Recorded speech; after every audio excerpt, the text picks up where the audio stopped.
FIR भारतीय दंड संहिता संशोधन अधिनियम 1973 की धारा 2 के अनुसार जुर्मों को दो भागों में बांटा गया है।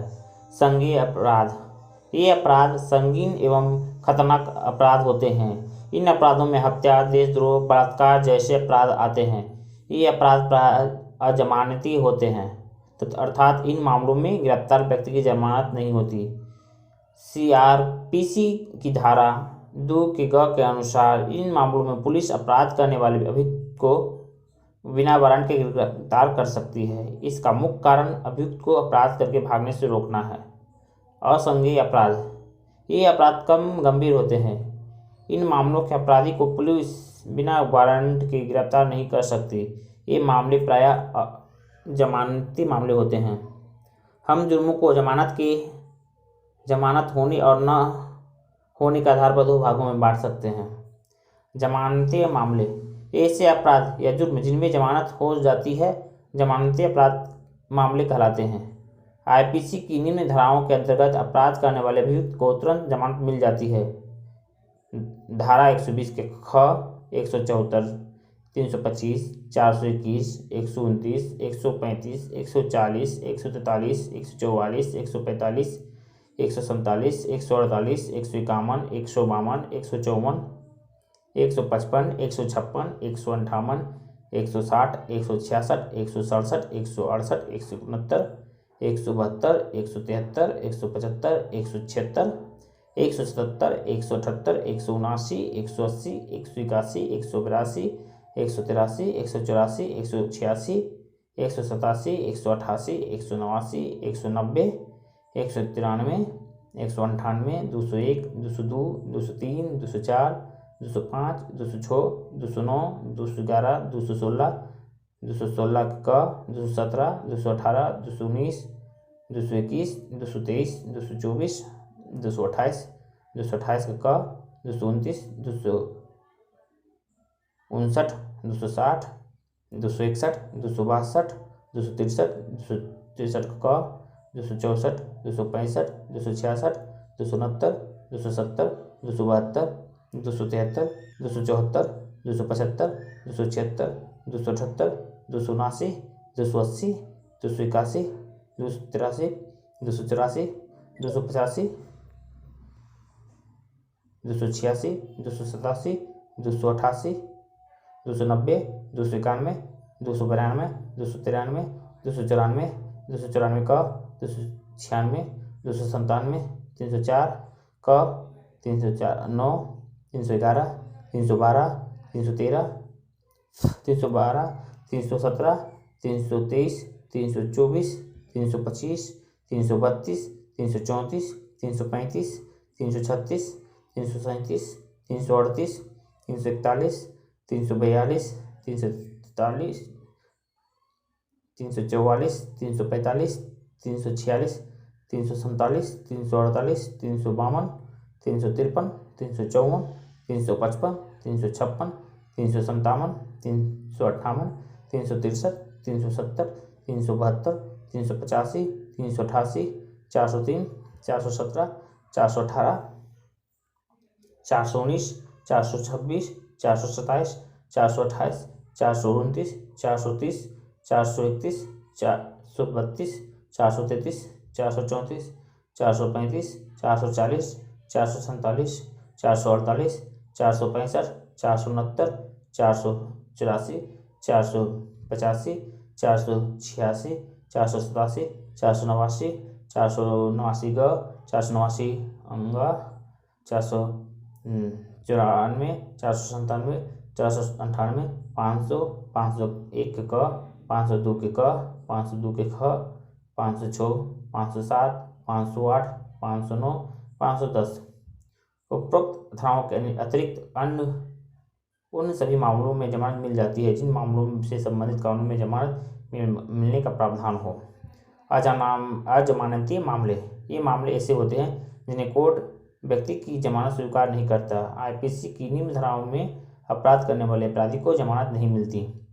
धारा 115, 153 का ख, 246, 121, 121 का 122, 123, 124, 124 का क, 125, 126, 127, 128, 130, 131, 132, 133, 134, 136, 153 का, 161, 170, 194, 195, 231, 232, 233, 234, 235, 237, 238, 239, 244, 245, 247, 248, 249, 250, 251, 255, 256, 257, 258, 267, 295, 295 का, 302, 303, 304, 304 ख, 305, 306, 307, 308,